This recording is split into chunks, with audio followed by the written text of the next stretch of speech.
Well, as I said in our last video, we were going to have this truck in here in the morning all de-thawed and warm for me to work on, but this morning when I showed up at the shop, Dad turned off the heat last night for some reason. By turning it off, he set it down to 45 degrees to conserve propane and electricity. So it wasn't warm by all means, but we got the truck apart, the engine apart, and I don't know, I felt like doing like end of the day reports for this thing because it's what's making me happy right now. I don't know if I'm going to do an end of the day thing tomorrow. I don't know if I'm going to keep this up or not, but we're doing it tonight. So we got the head off, and we knew it was cylinder 6 because cylinder 6 had coolant coming out of the exhaust port over there. Well, it's not, it would be right here in the head. The head's not on here right now, but it was all full of coolant. We were pushing coolant out. It was coming out the exhaust, smoking like a freight train. So when I took the injectors out, this one here was full to the brim of coolant from sitting. It could be an injector cup, we thought, but the problem with that is you would get coolant mixed with diesel usually. So, and we don't have that going on right now. So we had two main things that we thought it could be.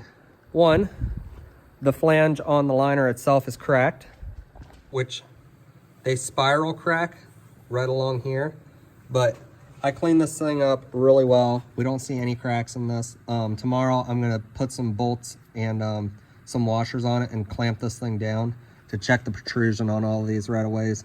But maybe when I clamp it down, it'll pull down. It might open up the crack. Maybe it's so fine I can't see it as it sits right now.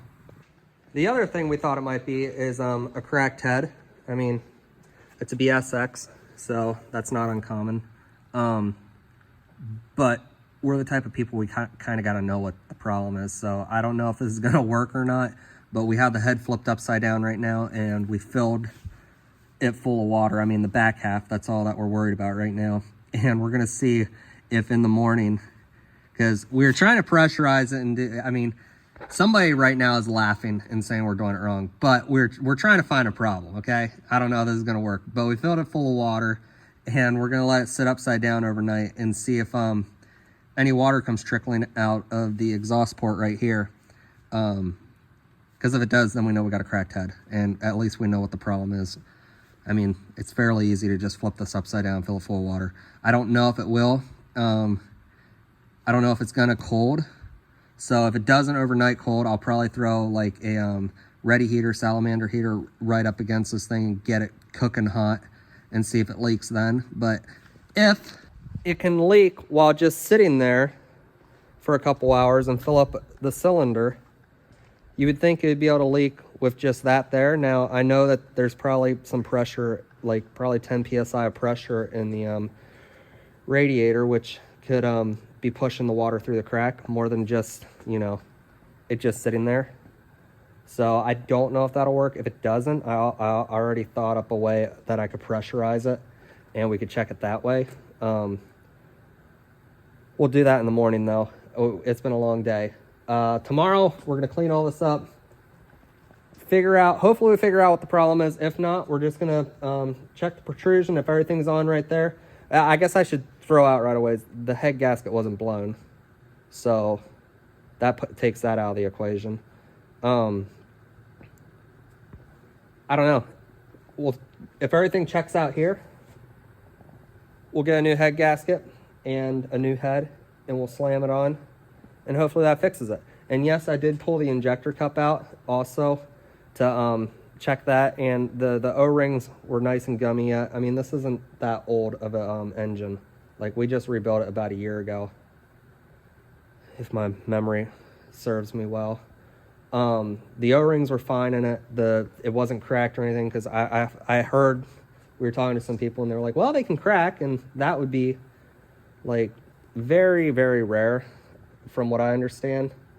I don't know. We're going to hopefully find a problem. I mean, pretty much everything here is, I didn't go to school for this, so everything is learned by doing it wrong the first time, and then hopefully never doing it wrong again, and from Dad teaching me and hitting me over the head when I do stupid things. And let me tell you, I've done a couple stupid things with engines. And Chris Fix and TikTok taught me a lot. Let me tell you a mistake I once made.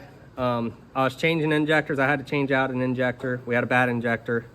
And I changed the injector out, and I was in a hurry.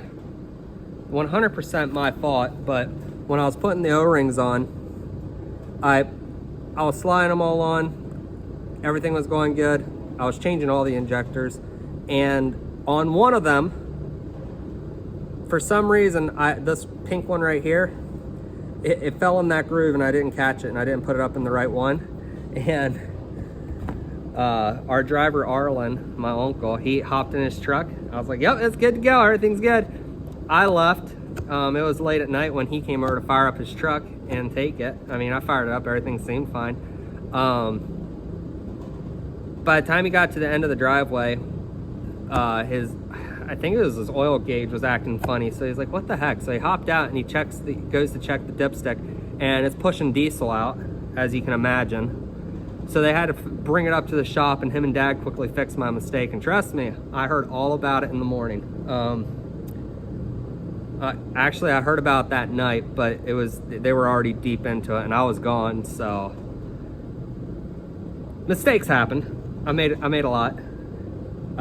Hopefully, I can find this problem in the morning, and I can show you guys what the problem is, how we found the problem, and get this thing slammed back together. I'd like it to be together either tomorrow or what is today? Tuesday.